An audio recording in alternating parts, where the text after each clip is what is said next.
So hello and welcome to today's class. आज के class में हम डिस्कस करने जा रहे हैं torque on a magnetic dipole in a magnetic field. Okay, तो सबसे पहले हम समझ लेते हैं कि टॉर्क का मतलब क्या होता है। So first we will see what is torque. Okay, so torque is a twisting force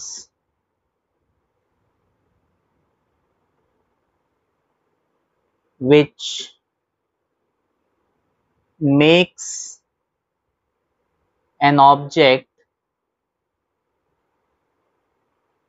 rotate, which makes an object move or move on its axis of rotation. Okay, so torque एक twisting force है जिसकी वजह से कोई भी object अपने axis पे rotate करता है। फॉर एग्जाम्पल, अगर मैंने ये एक ऑब्जेक्ट रख दिया है और इस ऑब्जेक्ट की सपोज ये एक एक्सिस ऑफ रोटेशन है, तो इस एक्सिस ऑफ रोटेशन पे एक फोर्स लग रहा है जिसकी वजह से ये ऑब्जेक्ट ऐसे मूव कर रहा है।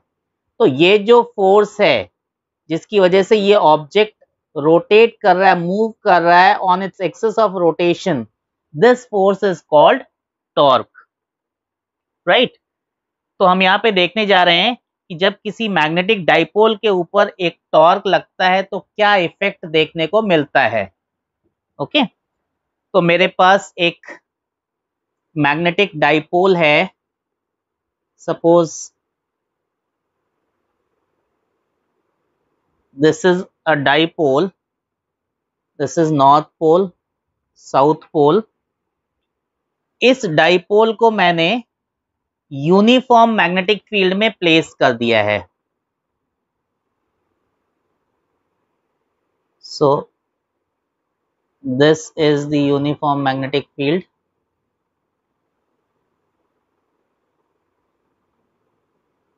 ओके, इस डाइपोल की जो लेंथ है वो 12 है और इस डाइपोल की जो पोल स्ट्रेंथ है वो m है।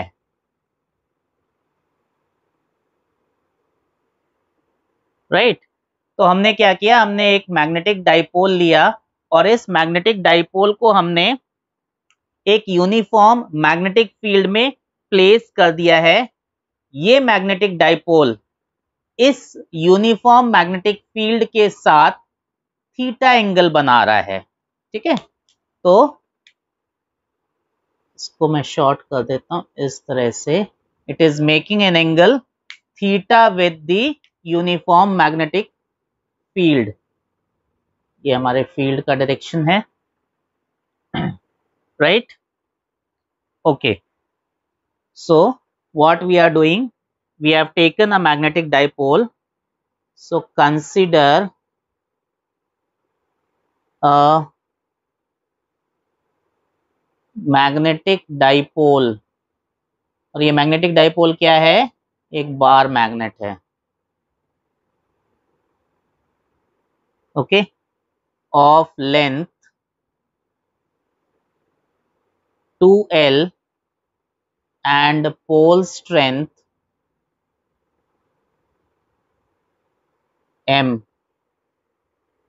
ओके, तो हमने क्या किया है, हमने इसको एक यूनिफॉर्म मैग्नेटिक फील्ड में प्लेस कर दिया है। Okay, so place this dipole in a uniform magnetic field।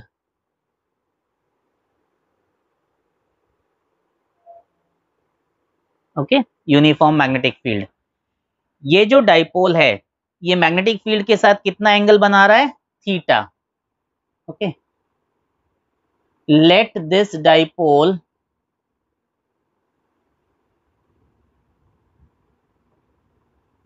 makes an angle theta with the magnetic field. Okay, अब ध्यान दो, ये जो मैग्नेटिक फील्ड है ये किसकी वजह से है? ये मैग्नेटिक फील्ड का कोई सोर्स यहां पे कहीं दूर रखा हुआ एक नॉर्थ पोल होगा, ठीक है। तो क्योंकि हमको पता है कि नॉर्थ पोल से मैग्नेटिक फील्ड लाइंस बाहर की तरफ निकलती हैं, राइट। तो ये जो मैग्नेटिक फील्ड है, इस मैग्नेटिक फील्ड का सोर्स कहीं दूर रखा हुआ एक नॉर्थ पोल होगा, राइट। तो अब जब हम इस डाइपोल को इस मैग्नेटिक फील्ड में प्लेस करेंगे तो ये जो मैग्नेटिक फील्ड है, ओके, ये मैग्नेटिक फील्ड इस डाइपोल पे एक फोर्स लगाएगा, ओके। ये जो एंड है नॉर्थ एंड, ठीक है, ये जो एंड है, इस एंड पे जो लगने वाला फोर्स है वो इस डायरेक्शन में होगा, और ये फोर्स कितना होगा? F is equal to pole strength into B, right. और इसका डायरेक्शन क्या होगा? ये डायरेक्शन होगा, ओके। ये जो साउथ एंड है, इस एंड पे जो लगने वाला फोर्स है वो कितना होगा? वो भी इतना ही होगा, F is equal to M B, और ये इस डायरेक्शन में लगेगा, राइट। तो मेरे पास ये जो डाइपोल है, इस डाइपोल पे ये मैग्नेटिक फील्ड फोर्स लगा रहा है। नॉर्थ पोल पे लगने वाला जो फोर्स है in the direction of the field है, और साउथ पोल पे लगने वाला जो फोर्स है वो opposite to the direction of the magnetic field है, okay. So the north pole experiences a force F is equal to mb in the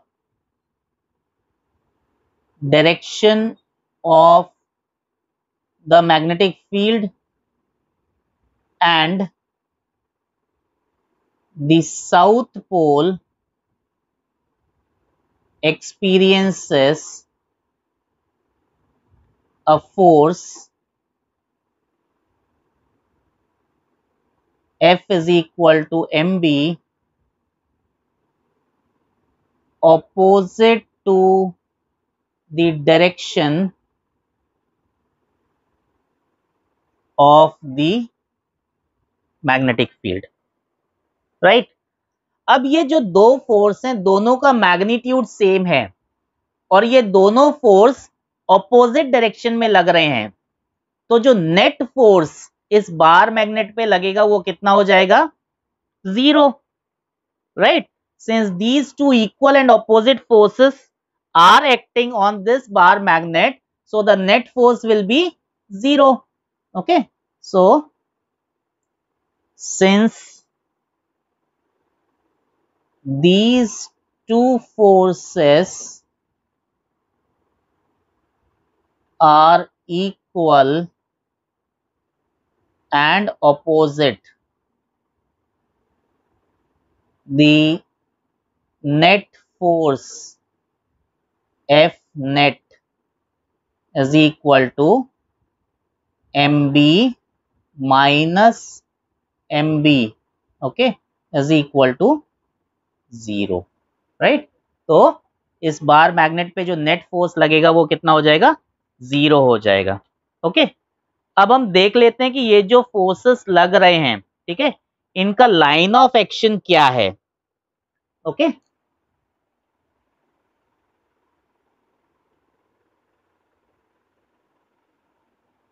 सो देख लो,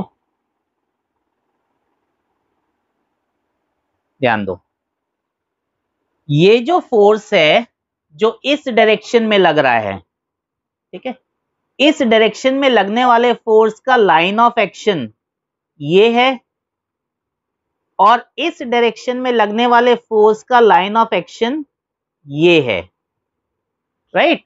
इसको ऐसे समझो जैसे कि मेरे पास ये एक बार मैग्नेट है, और इस बार मैग्नेट पे इधर से एक फोर्स लग रहा है इस डायरेक्शन में, और इधर से एक फोर्स लग रहा है इस डायरेक्शन में। तो जब ये फोर्स, इनका जो लाइन ऑफ एक्शन है ऐसा होगा, तो क्या होगा? ये जो बार मैग्नेट है ये इस तरह से रोटेट कर जाएगा, राइट। तो इसका लाइन ऑफ एक्शन इस डायरेक्शन में, इसका लाइन ऑफ एक्शन इस डायरेक्शन में है। तो क्योंकि इन दोनों के लाइन ऑफ एक्शन अलग अलग हैं, तो ये जो लाइन ऑफ एक्शन है ये एक दूसरे को कैंसिल नहीं करेंगे और इसकी वजह से एक रोटेशनल इफेक्ट देखने को मिलेगा। Okay, so line of action,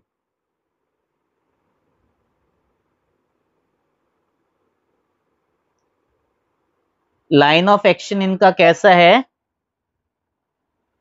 as the line of action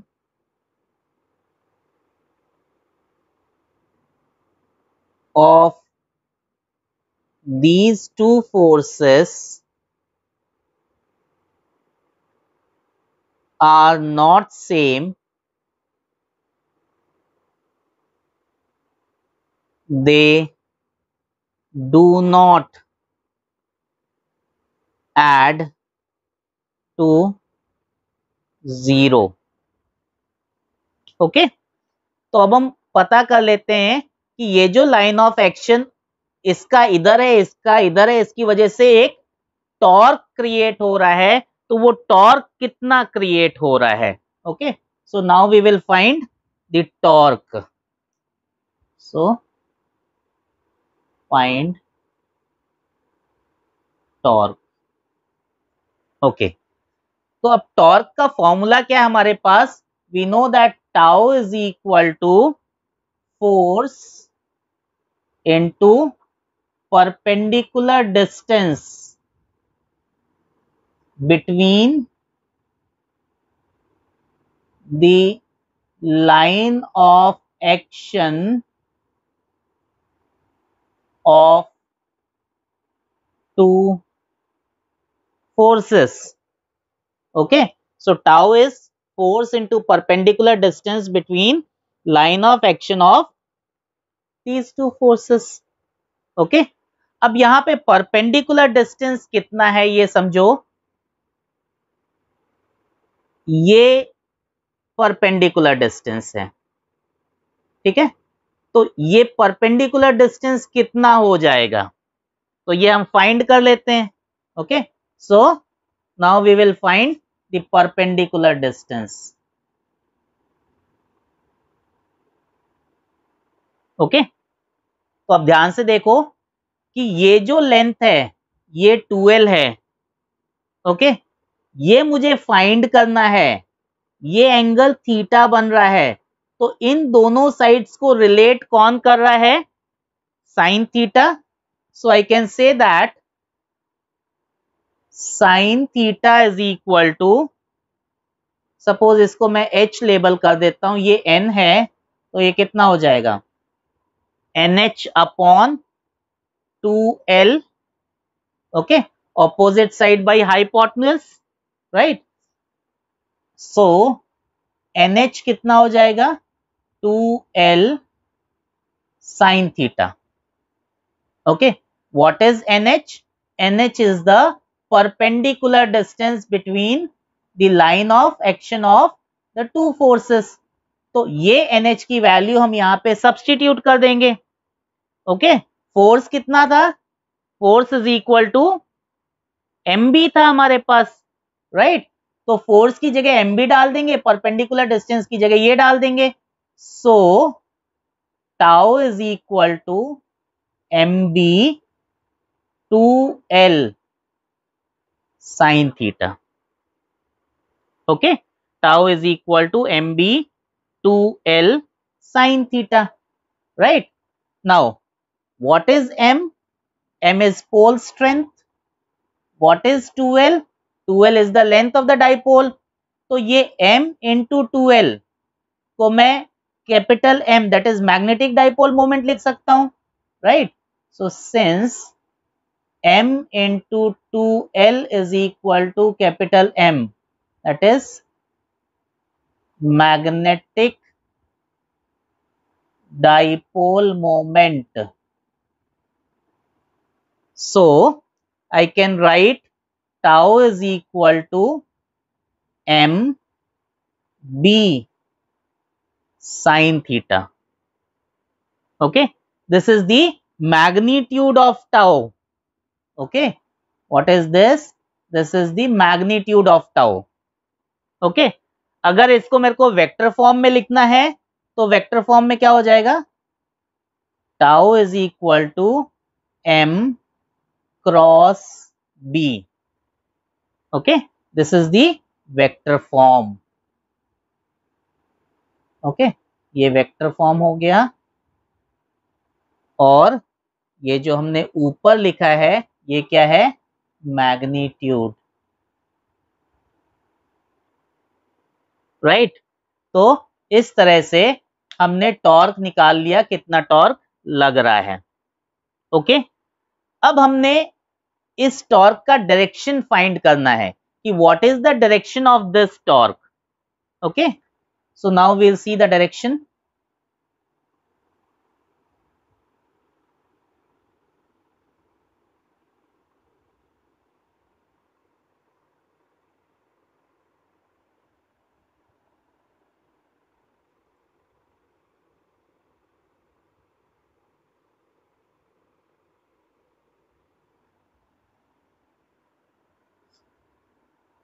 तो इसका जो डायरेक्शन है वो हम राइट हैंड स्क्रू रूल से निकाल लेते हैं. Okay, direction of torque. Okay, इसका जो डायरेक्शन है वो हम राइट हैंड स्क्रू रूल से निकालते हैं. Okay, so direction is find, direction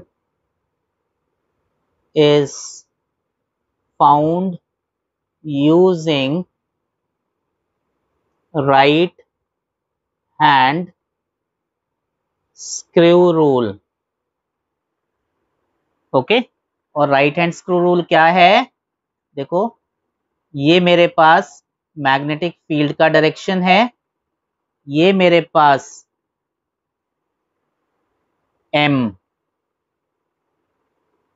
m का डायरेक्शन है. ओके, तो अब मैं क्या करूंगा कि मुझे अपने राइट हैंड के फिंगर्स को m से b की तरफ घुमाना है. ठीक है, मुझे अपने राइट हैंड के फिंगर्स को m से b की तरफ घुमाना है, छोटे वाले एंगल से. ठीक है, हम m से b की तरफ ऐसे भी घुमा सकते हैं और ऐसे भी घुमा सकते हैं. राइट, तो मुझे क्या करना है? छोटे वाले एंगल से घुमाना है. तो अगर मैं छोटे वाले एंगल से m से b के डायरेक्शन में जाता हूं तो जो थंब है, ओके, जो थंब है वो टॉर्क का डायरेक्शन बताता है. देखो ऐसे, जो थंब है वो टॉर्क का डायरेक्शन बता रहा है. तो इसका मतलब है कि यहां पे जो टॉर्क लगेगा वो किस डायरेक्शन में लगेगा? यस, जो टॉर्क लगेगा वो इस डायरेक्शन में लगेगा. ठीक है, डाउनवर्ड डायरेक्शन में लगेगा, क्योंकि थंब किधर जा रहा है? डाउनवर्ड डायरेक्शन में जा रहा है. Okay, right. सो यहां पे मैं मेंशन कर देता हूं,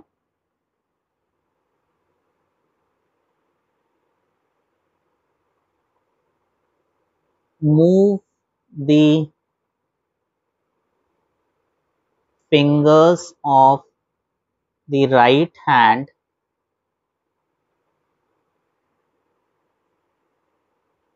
from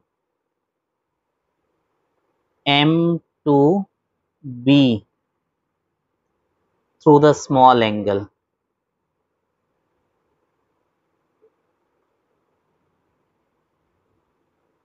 Okay, then thumb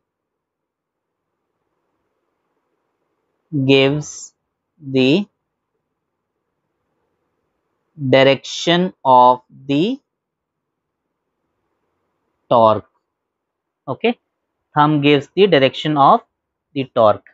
Right, now we will see the special cases. Okay,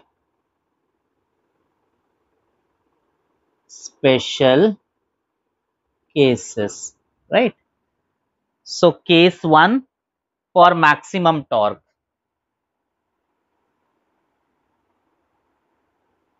For maximum torque. Okay, देखो ये मेरे पास मैग्नेटिक फील्ड का डायरेक्शन है। ओके, इस मैग्नेटिक फील्ड में मैंने इस डाइपोल को इस तरह से प्लेस किया। ओके, तो इधर लगने वाला फोर्स कितना हो गया, mb, इधर लगने वाला फोर्स कितना हो गया, mb, राइट।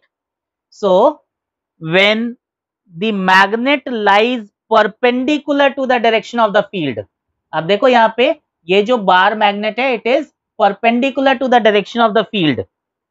ओके, तो थीटा कितना हो जाएगा, 90 डिग्री, राइट। और अगर थीटा 90 डिग्री हो जाएगा तो साइन 91 हो जाएगा। Okay, so when the bar magnet lies perpendicular to the direction of magnetic field, theta is equal to 90 degree and sin 90 is equal to 1. Therefore, in this case tau is equal to कितना हो जाएगा, mb sin 90 और mb, and this tau will be maximum। Okay, तो इसका मतलब क्या हुआ कि जब हम इस बार मैग्नेट को मैग्नेटिक फील्ड के परपेंडिकुलरली प्लेस करेंगे उस समय इस पे लगने वाला फोर्स मैक्सिमम होगा। ओके, तो टॉर्क की मैक्सिमम वैल्यू कब होगी, जब साइन की वैल्यू सबसे ज्यादा होगी। ओके, कितनी, 90 degree. Okay, case 2 for minimum torque. Okay, तो मिनिमम टॉर्क के लिए देखो ये मेरे पास मैग्नेटिक फील्ड है इस डायरेक्शन में और मैंने इस बार मैग्नेट को parallel to magnetic field place कर दिया है ऐसे। ओके, ये नॉर्थ पोल हो गया, ये साउथ पोल हो गया। ओके, तो यहाँ पे इस डायरेक्शन में फोर्स लगेगा, यहाँ पे इस डायरेक्शन में फोर्स लगेगा, कितना लगेगा, mb, यहाँ पे कितना लगेगा, mb। ये दोनों फोर्स इक्वल एंड ऑपोजिट लग रहे हैं तो ये क्या करेंगे, एक दूसरे को कैंसिल कर देंगे और यहाँ पे जो नेट टॉर्क लगेगा इसके ऊपर वो कितना लगेगा, 0 हो जाएगा। Okay, so when bar magnet lies parallel to the magnetic field, then theta is equal to 0, sin 0 is equal to 0. So in this case tau is equal to 0 और ये कितना हो जाएगा, मिनिमम हो जाएगा। ओके, तो इसका मतलब है कि जब हम बार मैग्नेट को मैग्नेटिक फील्ड के पैरेलली प्लेस करेंगे तो उस केस में उस पे कोई भी टॉर्क नहीं लगेगा। Okay, right. नाउ अब हम इस एक्सप्रेशन से मैग्नेटिक डाइपोल मोमेंट की डेफिनेशन निकाल लेते हैं। Okay,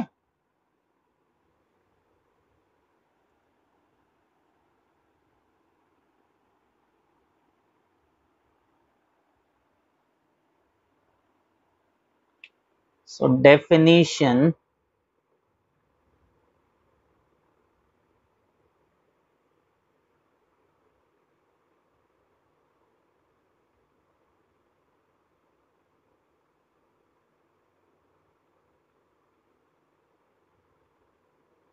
definition of magnetic dipole moment.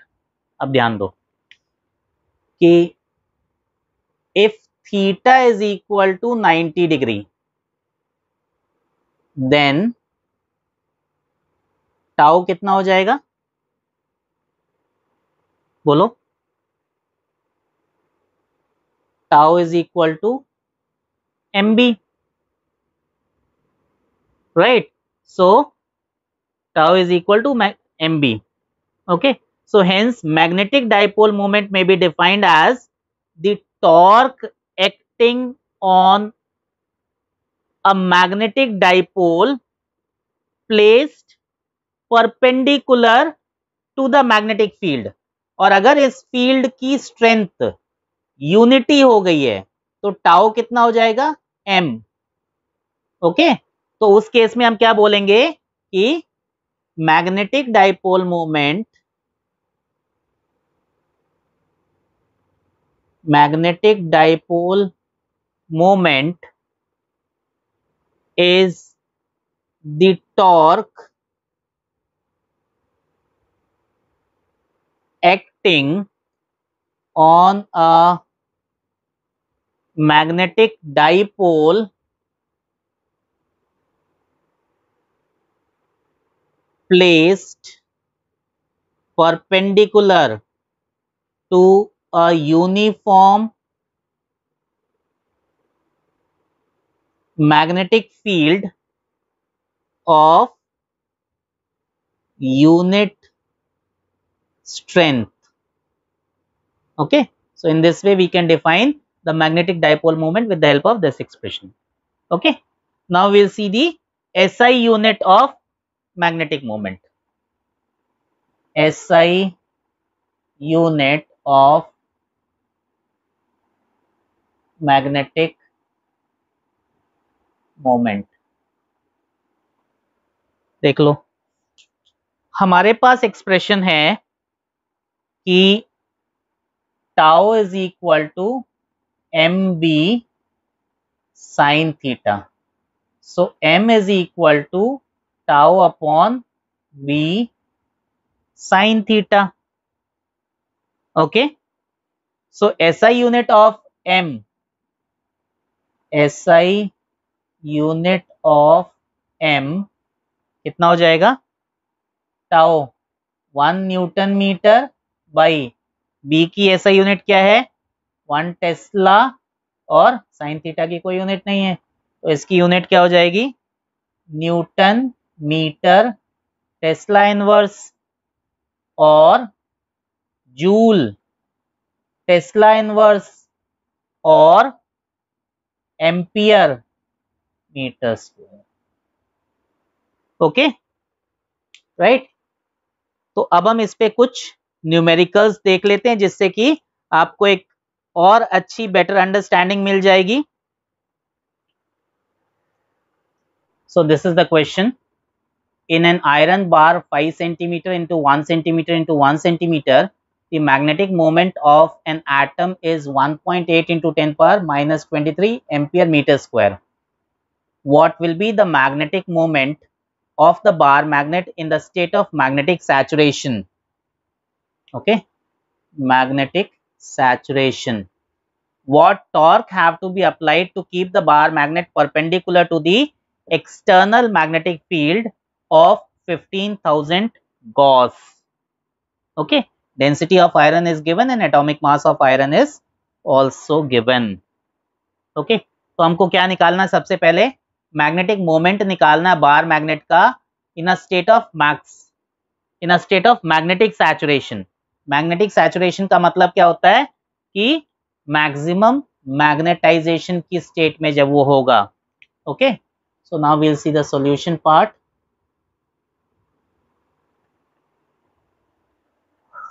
Okay, तो हमको निकालना क्या है, हमको मैग्नेटिक मोमेंट निकालना है.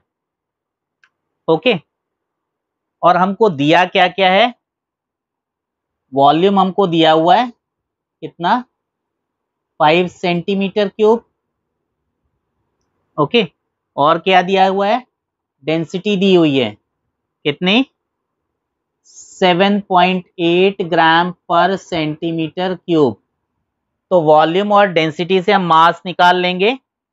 सो मास इज इक्वल टू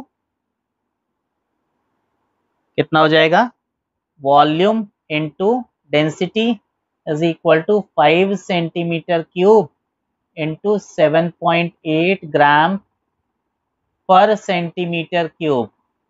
तो ये सेंटीमीटर क्यूब कैंसिल हो जाएगा, तो हमको ये मिल जाएगा 1.8 सॉरी ये हमको मिल जाएगा 5 इंटू 7.2 दिया हुआ है ना, हमने 8 लिख दिया 2, so 5 into 7.2 this will give 39 gram. Okay, इतना मास आ गया, राइट। नाउ हमको पता है कि Fe का एटॉमिक मास 56 है, तो 56 ग्राम ऑफ Fe जो एटॉमिक मास होता है उसमें Avogadro number of atoms present होते हैं, राइट।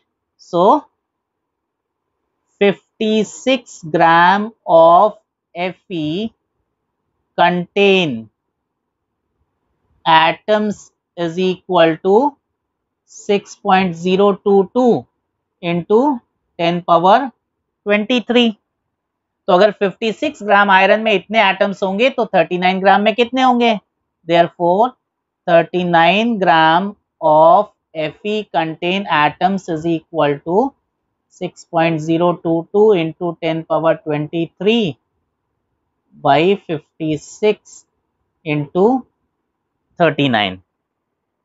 ओके, तो ये हमको मिल जाएगा 4.19 इंटू 10 पावर 23 एटम्स मिल गए। ओके, अब क्वेश्चन ध्यान से देखो। क्वेश्चन में हमको क्या दिया है कि एक एटम का जो मैग्नेटिक मोमेंट है वो 1.8 into 10 power minus 23 ampere metre square है। ओके, तो क्वेश्चन में हमको क्या गिवन है? Magnetic moment of one atom is equal to 1.8 into 10 power minus 23 ampere metre square. Okay, तो अगर एक एटम का मैग्नेटिक मोमेंट इतना है तो इतने एटम्स का कितना हो जाएगा? Therefore magnetic moment of 4.19 into 10 power 23 atoms is equal to कितना हो जाएगा? this into this, right?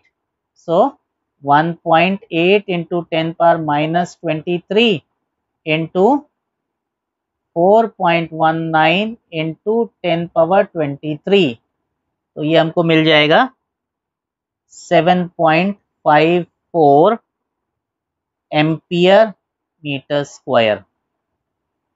Okay, तो ये हमारा फर्स्ट पार्ट हो गया है। ओके,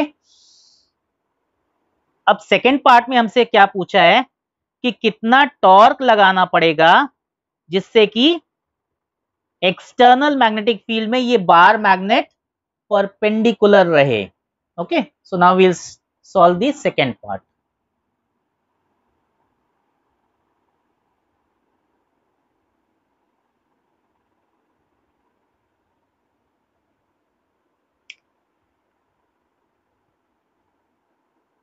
सो सेकेंड पार्ट में हमको दिया क्या क्या है?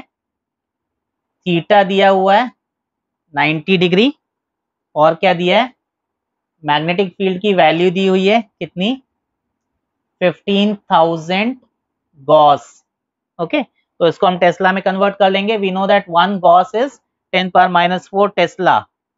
सो ये हो जाएगा, so B is equal to 15,000 into 10 power minus 4 tesla, so 1.5 tesla. Okay, we know the formula of torque, tau is equal to mb sin theta। m कितना है? हमने पीछे क्वेश्चन में निकाला था फर्स्ट पार्ट में 7.54 ampere metre square. Okay, b हमको कितना दिया हुआ है? 1.5 इंटू साइन 90, साइन 90 1 हो जाता है हमको कितना मिल जाएगा 11.3 newton metre. So this is the torque required. Okay, is it clear?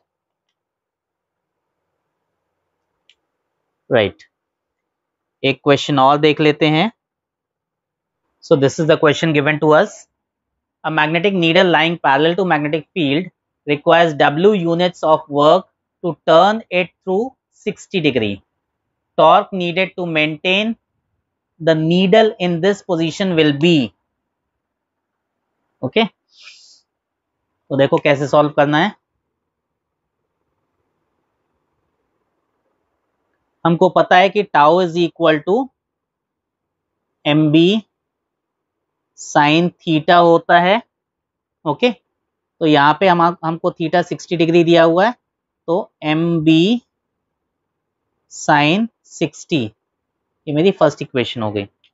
Okay, हमको ये भी पता है कि work done is equal to W is equal to कितना होता है M B cos theta 1 minus cos theta 2. Right. Now initially जो बार मैग्नेट था वो ऐसा था, it was parallel to the magnetic field, और हमको क्या करना है, हमको इस पोजीशन से इसको 60 डिग्री ऐसे रोटेट करना है. तो इनिशियली क्योंकि बार मैग्नेट ऐसा था तो ये मैग्नेटिक फील्ड के साथ कितना एंगल बना रहा था 0 डिग्री का एंगल. तो कॉस थीटा 1 हमारा 0 हो जाएगा. ओके, एंड थीटा 2 हमारा 60 हो जाएगा. ओके, तो हमको क्या मिल जाएगा W is equal to M B cos 0 minus cos 60. तो कॉस 0 1 होता है, so W is equal to M B 1 minus cos 60. Okay, ये इक्वेशन सेकेंड हो गई हमारी. ओके, अब हम क्या करेंगे, इक्वेशन 1 को इक्वेशन 2 से डिवाइड कर देंगे. Okay, so divide equation 1 by 2. तो अगर 1 को 2 से डिवाइड करेंगे तो हमको क्या मिल जाएगा, tau by W is equal to M B sine 60 upon M B 1 minus cos 60. ये कैंसिल हो जाएगा. साइन 60 की वैल्यू √3/2, 1 माइनस कॉस 60 1/2, तो ये कितना हो जाएगा √3/2 into 2/1, so √3. Okay, so therefore tau is equal to √3W. so इसका मतलब है जो करेक्ट ऑप्शन है वो क्या है, ए. ओके, एक और क्वेश्चन हम देख लेते हैं. तो ये क्वेश्चन है हमारे पास, two magnets of magnetic moment M and M√3 are joint to form a plus. The combination is suspended freely in a uniform magnetic field. In equilibrium position, the magnet of magnetic moment M makes an angle theta with the magnetic field. The value of theta is, options हैं 30, 45, 60 और 90 degree. Okay, तो अब देखो यहाँ पे मेरे पास दो बार magnets दिए हुए हैं. एक बार मैग्नेट ये है